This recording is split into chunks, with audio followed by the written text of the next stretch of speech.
সারা বাংলাদেশে নির্যাতিত জেলা দুইটা, একটা সাতক্ষীরা, একটা চাঁপাইনবাবগঞ্জ। আপনারা তো এমনি অর্ধেক জান্নাতে চলে গেছে। হ্যাঁ, যারা অত্যাচারিত তারা জান্নাতি। এদেশে যারা জালেম, এরা আল্লাহর মামলার আসামি, এরা জাহান্নামী। সুতরাং অবৈধ প্রধানমন্ত্রী যা জোর করেছিল এখন পালিয়েছে, ওখানে জাহান্নামে যাবে। সূরা শুরার 42 নম্বর আয়াতটার প্রমাণ।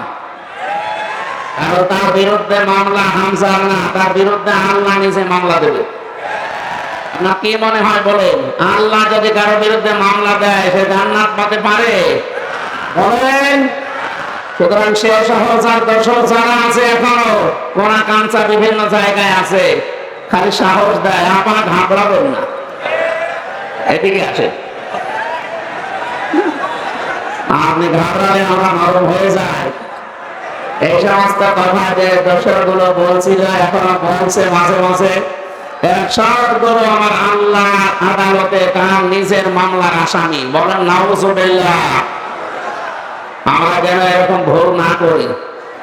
আলহামদুলিল্লাহ রাব্বিল মাশরিকাইন ওয়া রাব্বিল মাগরিবাইন আল্লাযী খালাকা কুল্লা শাইইন যাওজাইন ওয়া আওজাবা আলাইনা আল-ইহসানা বিল ওয়ালিদাইন ওয়া নাশহাদু আন লা ইলাহা ইল্লাল্লাহ ওয়াহদাহু লা শারীকা লাহু وأشهد أن محمدا عبده ورسوله سيد الكونين صلى الله عليه وعلى آله وصحبه وأتباعه أجمعين ليلا ونهارا في الطرفين.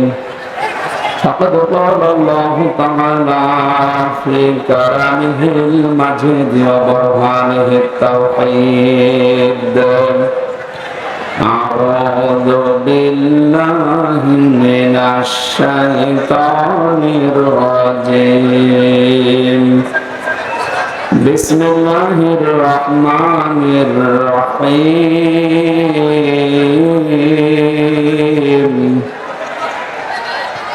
فبما رحمة من الله لنت لهم ولو كنت فظا غليظ القلب لانفضوا من حولك فاعف عنهم واستغفر لهم وشاورهم في الأمر فإذا عزمت فتوكل على الله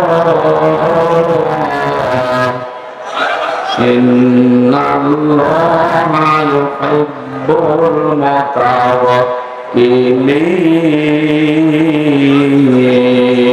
المتوكلين صدق الله العظيم. اللهم صل على محمد وآله وصحبه وبارك وسلم. আলহামদুলিল্লাহ। চাঁপাইনবাবগঞ্জ জেলা গণস্থাপুর থানার অন্তর্গত নিমতলা মাদ্রাসা ময়দানে হযরত ফাতেমাতুজ জাহরা রাদিয়াল্লাহু তাআলা আনহা মহিলা হাফেজিয়া মাদ্রাসা ও এতিমখানার উন্নয়ন করতে কোরআন কারিমের এই পবিত্র অনুষ্ঠানের সম্মানিত সভাপতি জনাব জাহাঙ্গীর আলম, বিশিষ্ট ব্যবসায়ী, প্রধান অতিথি, বিশিষ্ট ইসলামিক চিন্তাবিদ, শিক্ষাবিদ, সমাজসেবক জনাব ডক্টর মোহাম্মদ মিজানুর রহমান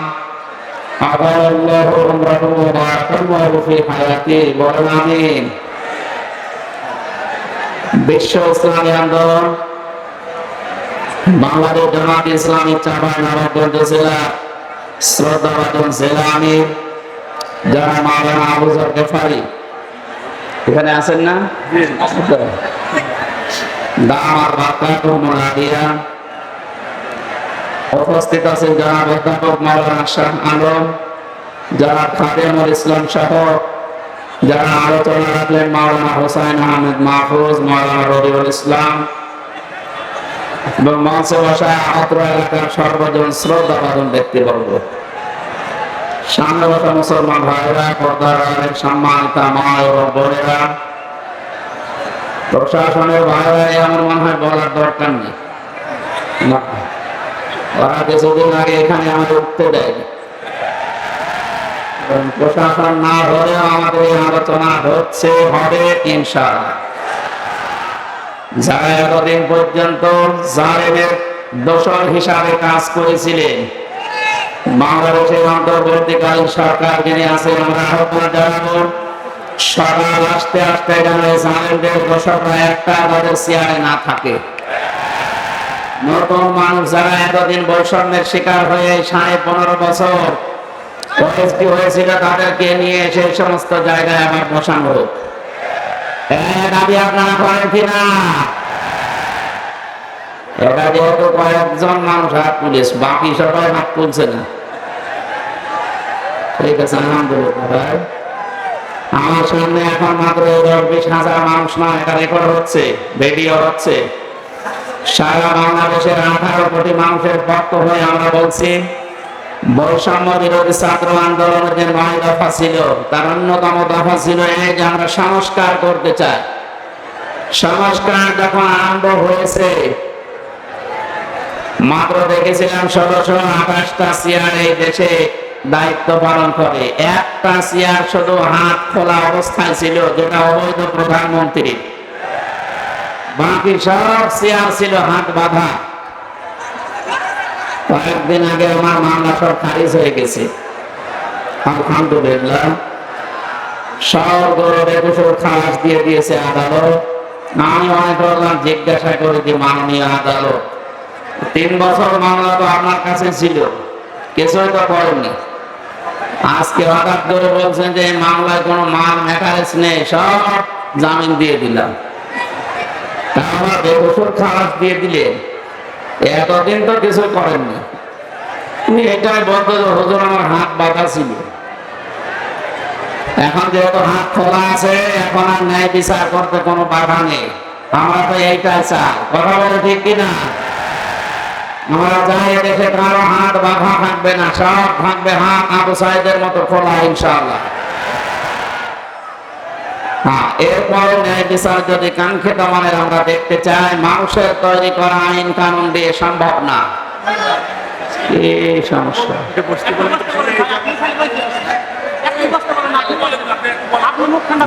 আপনারা এভাবে করলে মাফিয়া গোনা হয়ে যাবে। দেখতে পাবে না, ওই জন্য কি দেখবেন? কি আমি কি পরিমণি?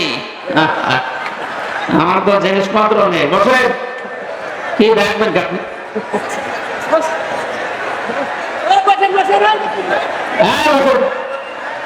বারবার এক কথা বলা ঠিক নেই, বসে চিল্লাচ্ছিল জায়গা পান না, রাস্তায় যান, যান যান যান, রাস্তায় যান যান। ইন্টারনেট থেকে নামিয়ে দেখে নিয়ে ভালো করে দেখেন কি অবস্থা, দেখেন। আমার একটু কথা বলতে দেন ভাই। আপনি কাছেও করার মাঝে লিখে দিয়েছেন, হক আদায় করা লাগবে তো, কথা বলা যাবে না, দাঁড়িয়ে থাকেন, বসা লাগবে না, দাঁড়িয়ে থাকেন, কিন্তু কথা বলবেন না।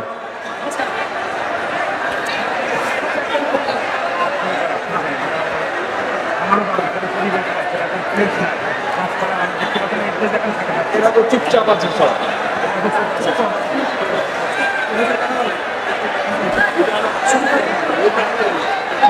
আপনারা 10 সেকেন্ড বলুন, যা বলেন সেটা জোরে জোরে বলেন তো শুনি, বলেন আরো জোরে জোরে বলেন। 10 সেকেন্ড সময় দিলাম, বলেন জোরে জোরে বলেন, কি বলবেন বলেন। হ্যাঁ বলেন, হচ্ছে আরো জোরে বলেন। ঠিক আছে, হয়েছে? এখন তাহলে আরো 5 মিনিট দিই নাকি? হ্যাঁ, এটা রেকর্ড হচ্ছে, কিন্তু কালকে ছড়াবে। চাঁপাইনবাবগঞ্জের একটা নাম ছিল এদেশে, বদনাম হয়ে যাবে।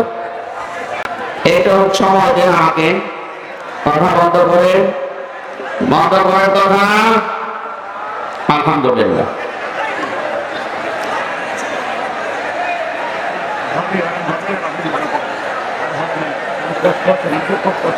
আমাদের এলাকায় আমার পাশের জেলা সোয়ারাঙ্গা একজন জামাত ইসলামের এমপি ছিল মরহুম মাওলানা হাবিবুর রহমান রহমতুল্লাহ আলাইহি। অনুভব করতে আমি এত কষ্ট করে বান্দার দিলাম, আর এক বেদে মেয়ে এসে একবার বান্দার হয়ে ফেল। আমি এত কষ্ট করে জোড়া দিতে, আর এরা 2 সেকেন্ড পরে আবার হচ্ছে উপরে নষ্ট করে দিচ্ছে। একটু জোর করো ভাই, কি একটা কথা। যে অবস্থা আছে শেষ অবস্থায় থাক, কষ্ট হচ্ছে কেন? বসা লাগবে না ভাই, আপনি দাঁড়িয়ে থাকেন কিন্তু কথা বলবেন না। দাঁড়িয়ে থাকেন, বসে থাকেন, গাছে থাকেন, বাসে থাকেন, কথা বলবেন না। খালি কথাটা বন্ধ করেন, আমাদের কথা বলতে দেন ভাই। এটা কোরআনের পরিবেশ না। বসেন,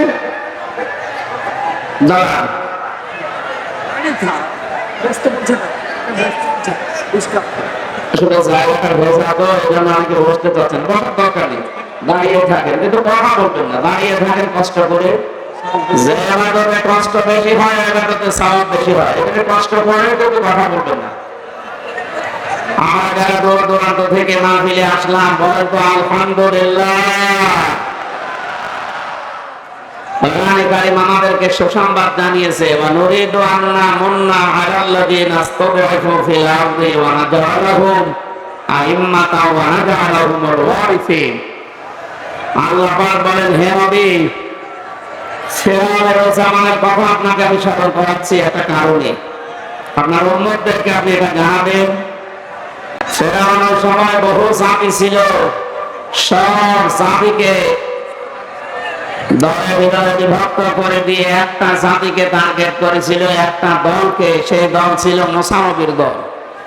কিন্তু আমার আল্লাহ চাইলেন তাদের উপরে অনুগ্রহ নাযিল করার জন্য, অনুগ্রহ করতে। তিনি যতগুলো দল ছিল কাউকে কিছু না জানিয়ে মুসা আলাইহিস সালামের দলকে আমার আল্লাহ নিজে দয়া করে অনুগ্রহ করে জমিনের শাসন ক্ষমতা এবং ওয়ারিস বানিয়ে দিয়েছিলেন। এই দেশের অনর্ব ফেরাউন যারা ছিল তারা কিন্তু দেশে বহু দলকে কিছুই বলে না কাউকে, সে একটা দল টার্গেট নিয়েছিল একামতে দিন কায়েম করার জন্য। সারা এই বাংলাদেশে দায়িত্ব নিয়েছে, তাদের টার্গেট ছিল এই দলটা।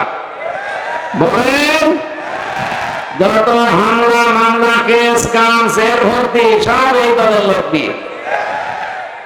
আমার আল্লাহ এখন আমার মনে হয় একটা বাস্তবের রূপ দেখানো আরম্ভ করে দিয়েছে।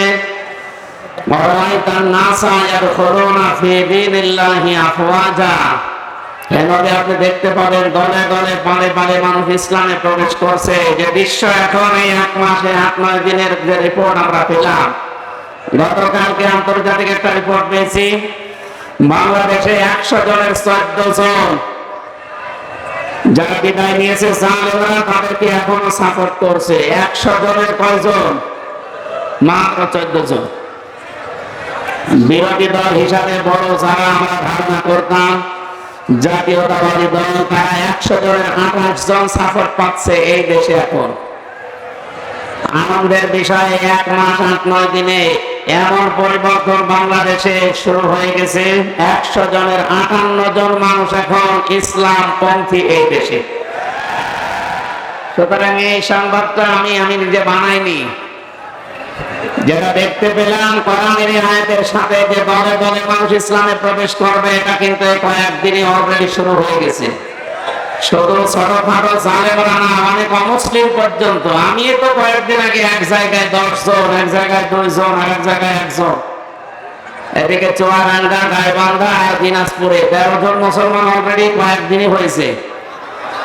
যেভাবে আসতেছে মানুষ, কিছুদিন যেতে দেন, সময় দিতে চাই আমরা এদেশের মানুষকে, বিশেষ করে যারা দায়িত্বে আছে। আপনারা সময় নিয়ে সংস্কার করে একটা সুন্দর নির্বাচনের মাধ্যমে দেশের মানুষের হাতে ক্ষমতা তুলে দেন। কিন্তু কিছু মানুষ বলছে না, এক্ষুনি দিয়ে দেন। থানা এখনো আপনি হাতে পাননি, এখনই আপনি অবস্থা করেন। থানা পেলে কি করবেন? একটা উপন্যাস পড়েছিলাম,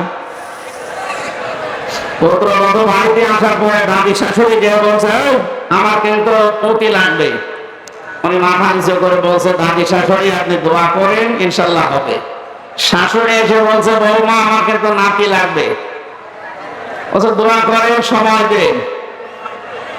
নর এসে বলছে আমার ভাতিজা লাগবে, দেবর এসে বলছে আমার ভাতিজা লাগবে, আমার সময় দেবেন তো। স্বামী এসে বাসর ঘরে বলছে আমার কিন্তু বেবি লাগবে। বউ বলে বলছে তোর 14 বংশ কি সব পাগল, বিয়ে করতে এখনো বাসরই আরম্ভ করিনি। আচ্ছা দাদি শাশুড়ি থেকে এই শুরু করেছে যে আমার পতি লাগবে, নাতি লাগবে, বেবি লাগবে, ভাতিজা লাগবে, তা আমার সময় দেবেন তো 10 মাস 10 দিন। অনেকে আমরা এখন পাগলের আচরণ আরম্ভ করেছি। আরে ভাই সময় তো দেবেন। 15.5 বছর কি হয়েছে আপনি জানেন? তত্ত্ব ঘটন এত বড় দুর্নীতি এই পৃথিবীতে কেউ করেছে শুনিও না, দেখাবো দূরের কথা। অত বড় দুর্নীতিগ্রস্ত হলে একটা দেশের জাতীয় মসজিদের ইমামও পালিয়ে যায়। আর কোন জায়গা বাকি আছে? এই জায়গাগুলো সংস্কার করা লাগবে না? বলেন যে সংস্কার করার জন্য যারা দায়িত্ব নিয়েছে, জাতি যাদের হাতে দিয়েছে, একটু সময় দেন, ওনারা সংস্কার করে জঞ্জাল পরিষ্কার করে হাতে তুলে দিন। বাংলাদেশ জামাত ইসলামের কেন্দ্রীয় আমির ডাক্তার শফিকুর রহমান কয়েকদিন আগে কুষ্টিয়ায় সাংবাদিকদের এই কথা জানিয়েছে যে আমরা তাদেরকে সম্মানজনক একটা সময় দিতে চাই, খুব বেশিও না কমও না, যতটুকু সময় পেলে তারা সংস্কার করে এই জঞ্জাল মুক্ত করে আমার জাতির হাতে দিতে পারে, এরকম একটা সময় আমরা দিতে চাই। নয়তো এভাবে যদি এখন নির্বাচন দিয়ে দেন, ওই আবার ফের দিনের ভোট রাতে হয়ে যাবে। কথা বলছেন? আমরা যে কথা শোনাতে চাচ্ছিলাম, যারা আসতে দেননি বলে যে আমাদের উপরের চাপ, শুধু উপরের চাপ বলে আপনি এটা এড়িয়ে যেতে পারেন না। এই জেলা চালায় একজন এসপি, এ থানা চালায় একজন ওসি অথবা টিওনো। তারা যদি নিজেরা নির্দেশ দেয় কোন মহারথী দেশের কারণের আলোচনা বন্ধ করতে পারে? মাত্র 100 জনের 14 জন জালেম ছিল এই দেশে, তাদের কথা মতো আপনি আল্লাহ কোরআন প্রচার বন্ধ করে দিলেন, আপনিও জালেমের দোষক। আমরা চাই আপনাকে ওই চেয়ারে যেন জনগণ না রাখে, আপনার কোনো দরকার নেই। যারা যেখানে ছিল অধিকাংশ গুলো পালিয়েছে, আর 5 তারিখের আগ পর্যন্ত যা করেছে ভিডিও গুলো দেখলে মানুষকে কুকুরের মতো গাড়িতে তুলছে মরা লাশ। এগুলোর সাথে জড়িত আপনারা। সুতরাং সংস্কারের জন্য দেশটা স্বাধীন হয়েছে, বৈষম্য দূর করার জন্য স্বাধীন হয়েছে। আমরা চাই খুব দ্রুত এই 1628টা চেয়ারে একটা জানি অপদার্থ এবং এই নাপাক মানুষগুলো না থাকে। পাঠিয়ে দেন, নতুন মানুষ জমা করেন, কথা বলেন। এটা এখন সবচেয়ে বড় সময়ের দাবি। যারা দায়িত্বে আছে আমাদের তৌফিক দিন বলেন আমিন। দরুদ আর সালাম পড়ছে আমাদের নবী, বিশ্ব নবী। এ মাসে আল্লাহ তাকে পাঠিয়েছিলেন বিশ্ব নেতা হিসাবে। কে নেতা? আরো জোরে বলেন, মুহাম্মদ রাসূলুল্লাহ সাল্লাল্লাহু আলাইহি ওয়াসাল্লামের প্রতি। আমরা তাফসীরুল কোরআন মাহফিল যদিও লিখেছেন, কিন্তু এটা রবিবার মাস, তারপরও আজকে 12 তারিখ। বিশ্ব নবীকে আমরা এই দিন দুনিয়ায় পাঠিয়েছিলেন, এটা নির্ভরযোগ্য সূত্র থেকে আমরা পাই। সুতরাং তার সম্পর্কে আমরা কিছু শুনি, আমাদের জীবন পরিশুদ্ধ করতে চাই ইনশাআল্লাহ। কোরআনে কারীমের সূরা আলে ইমরানের 159 নম্বর আয়াত, একটা মাত্র আয়াত পড়েছি। আমাদের আজকের আলোচনার বিষয় হবে নবীজির আচরণ। কি বলেন তো? বিশ্ব নবী তিনিও মানুষ ছিলেন, তিনি ফেরেশতা ছিলেন না, কিন্তু মানুষ হওয়ার পরও তিনি যে আচরণগুলো করেছিলেন আমরা কোরআন এবং হাদিস আর ইসলামের ইতিহাস থেকে যেটা পেয়েছি, আমরা যেহেতু উম্মত দাবি করছি, আমাদের জীবনের সাথে আমরা মিলাবো ইনশাআল্লাহ। আউযু বিল্লাহি মিনাশ শাইতানির রাজীম। বিসমিল্লাহির রহমানির রহিম। ফাবিমা রাহমাতিন মিনাল্লাহি লিনতা লাহুম ওয়ালাউ কুনতা ফাযযান গালিযাল কলবি লানফাদ্দু মিন হাওলিক। ইলা আখির আয়াত। সূরা আলে ইমরানের নামকরণ আছে, ঐতিহাসিক প্রেক্ষাপট আছে, শানে রাসূল আছে, এগুলো সব আমরা অধিকাংশ জায়গায় শুনি না। আমরা একবারে কোরআনের এই আয়াতে প্রবেশ করছি। আল্লাহ তাআলা বলেন ফাবিমা রাহমাতিন মিনাল্লাহি লিনতা লাহুম, আল্লাহর পক্ষ থেকে হে নবী আপনি যা পেয়েছেন তার ভেতরে অন্যতম এই আপনার অন্তরকে আমার আল্লাহ নরম কোমল সফট এটা আল্লাহ বানিয়ে দিয়েছেন।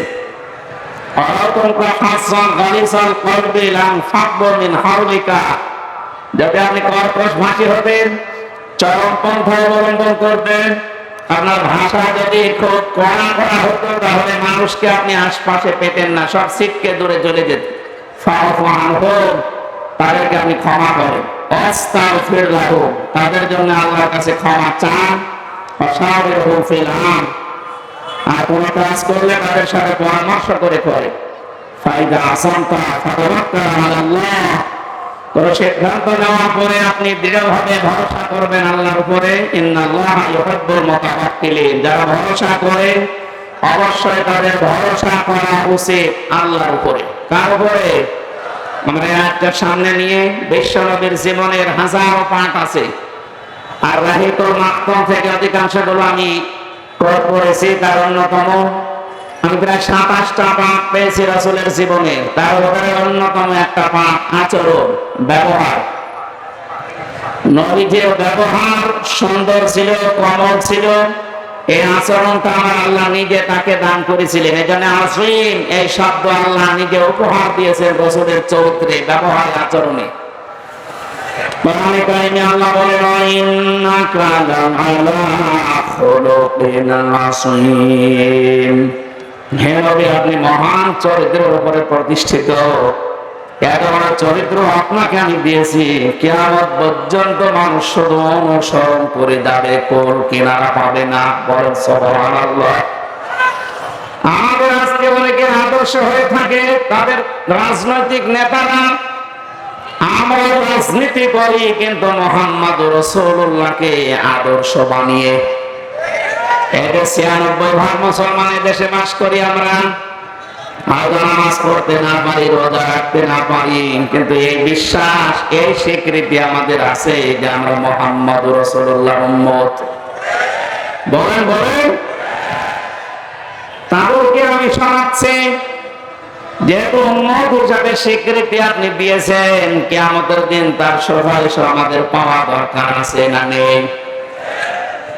আর আবুল মুসাদের একটা হাদিস পেয়েছে, বিশ্বনবী জানিয়েছেন পৃথিবীতে যদি কারো আদর্শ, কারো নেতা মুহাম্মদ রাসূলুল্লাহ না হয়ে অন্য কেউ হয়, মরণের পরে বিনা হিসাবে বিনা বিচারে জাহান্নামে যাবে।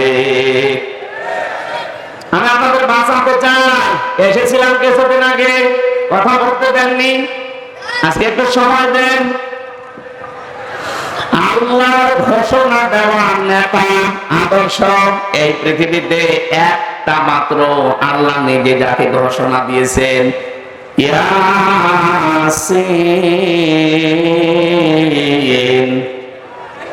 ইয়া হরফে নিদা সিনমা সাজ্জেদ। আল্লাহ বলেন আমার ঘোষণা দেওয়া নেতা মুহাম্মদুর রাসূলুল্লাহ। এই আয়াত থেকে তাফসীরে কাবীরে আল্লামা ফখরুদ্দীন রাজি রাহমাতুল্লাহ আলাইহি লিখেছেন, রাসূল মুফাসসিরিন নবীজির আপন চাচাতো ভাই আব্দুল্লাহ ইবনে আব্বাস রাদিয়াল্লাহু তাআলা আনহু বলেন, সিন দিয়ে মহান আল্লাহ 5টা বিষয় মিন করেছেন। এক নম্বরে সিন মানে সাজ্জিদুল আলামিন, 2 নম্বরে সিন মানে সাজ্জিদুল বাশার, 3 নম্বরে সিন মানে সাজ্জিদুল কাউনাইন, 4 নম্বরে সিন মানে সাজ্জিদুল আম্বিয়া, 5 নম্বরে সিন মানে সাজ্জিদুল মুরসালিন। প্রতিটি শব্দের ব্যাখ্যা লিখেছেন তাফসীরে কাবীরটা, যদি পারেন কিনে দেখবেন। এই কথাগুলো ওখানে আমার আল্লাহ জানিয়েছেন। সাজ্জিদুল আলামিন দিলেন কেন? শুধুমাত্র এই বাংলাদেশ না, 228টা রাষ্ট্র নিয়ে এই পৃথিবীটা গঠিত। এখন স্বাধীন পরাধীন মিলে এখন তামাম দুনিয়ায় রাষ্ট্র আছে 228টা। কয়েকটা বাড়তেছে, কথা বলছেন, কয়েকটা বাড়তেছে। 228টা ছিল, 6টা বাড়তেছে, 7টা। Seven sister. ওরা পাকিস্তান থেকে আমাদেরকে আলাদা করে যেতে এক ভাগ করে দিয়েছে, এই জন্য ওরা নাকি আমাদের চিরদিনের বন্ধু। ওদেরকে আমরা এখন 7 ভাগ করে দিচ্ছে। আমার বড় বন্ধু, আমরা বড় বন্ধু না? ওরা যদি 1 ভাগ করে এত বড় বন্ধু হয়, ওরা 7 ভাগ করে দিচ্ছে। কথা বলে না কেন? আগামীতে আল্লামা সাহেবের কথায় প্রমাণিত হচ্ছে ভারত বাবরি মসজিদের মতো টুকরা টুকরা হয়ে যাবে ইনশাআল্লাহ। তাহলে 228 7 কত হয়? 235টা রাষ্ট্র কয়েকদিন পরে পৃথিবীর মানচিত্রে আসবে। আপনি 235টা রাষ্ট্রের যেখানে বসবাস করেন, বিশ্ব নবীকে আপনাকে আদর্শ নেতা মানা লাগবে। এইটা আমি বানালাম। বলেন, এখানে যারা আলেম আছে জিজ্ঞাসা করেন, কিয়ামতে আল্লাহ যে বিচার ব্যবস্থা সাজাবে, প্রতিটি মানুষকে আল্লাহ প্রথমে ডাকবে একা একা। কুল্লুহুম আতিহি ইয়াউমাল কিয়ামাতি ফারদা। বিচারের দ্বিতীয় সিস্টেম যেটা, দ্বিতীয় ধাপ যেটা, স্তর যেটা, এই জায়গায় আল্লাহ একা ডাকবেন না। ইয়াউমা নাদউ কুল্লা উনাসিন বিইমানিহিম। আল্লাহ বলেন কিয়ামতে বিচারের দ্বিতীয় ধাপে কোন মানুষকে আর এবার একা ডাক দেওয়া হবে না, প্রতিটি মানুষকে ডাক দেওয়া হবে তার নেতার সাথে। আপনার বিবেককে প্রশ্ন করেন তো, আপনি যে নেতার কথা মেনে চলেন, যাকে আদর্শ বলেন, যার পেছনে স্লোগান দেন, যাকে ভোট দেবেন বলে আপনি মনে মনে স্থির করছেন, এই লোকটা যদি কিয়ামতে আপনার সামনে দাঁড়ায়, আপনি থাকবেন তার পেছনে। ওর যে চেহারা সুরাত, ওর যে চরিত্র, আপনি কিছু না কিছু তো জানেন। আপনি কি বলেন এই লোকটাকে দেখলে আল্লাহ রাগ হবে না আল্লাহ খুশি হবে? দেখলেন, এখনই বলছে রাগ হবে, তাহলে ধরা হবে না।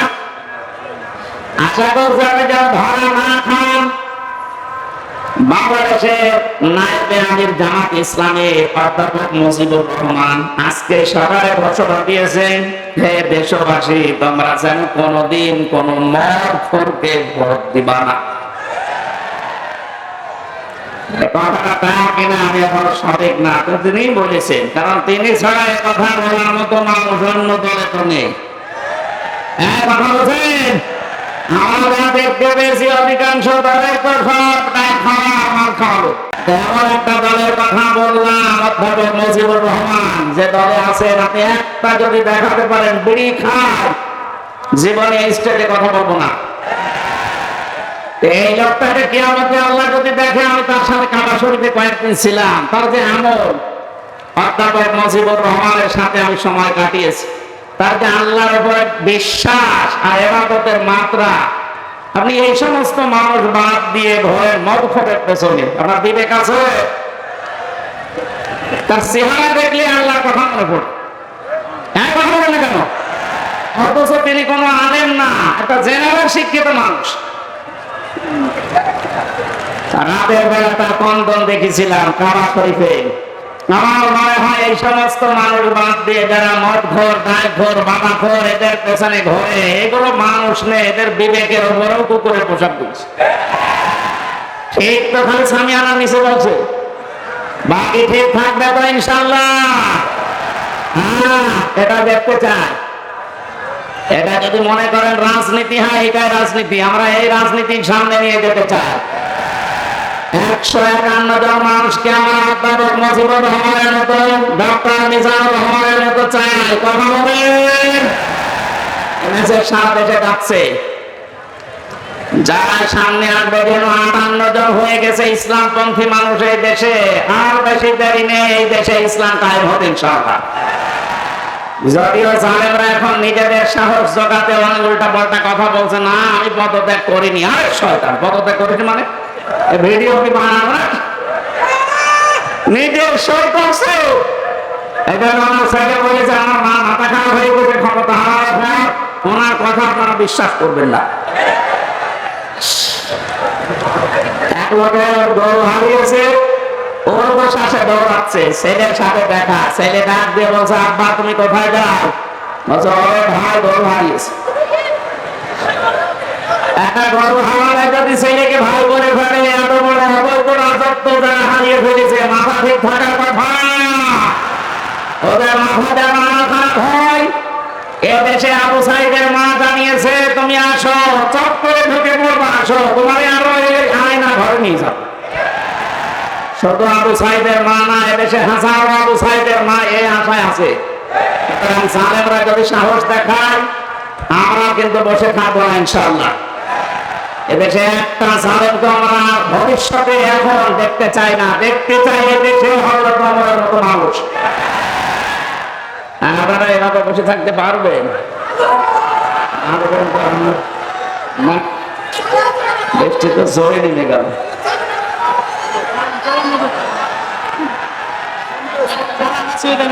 আমার তো অসুবিধা নেই, কোরআন শরীফ নিয়ে যান, ভিজে যাবে।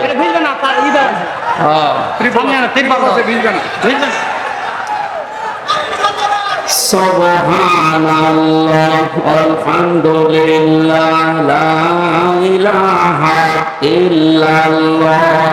দেখেন কিছু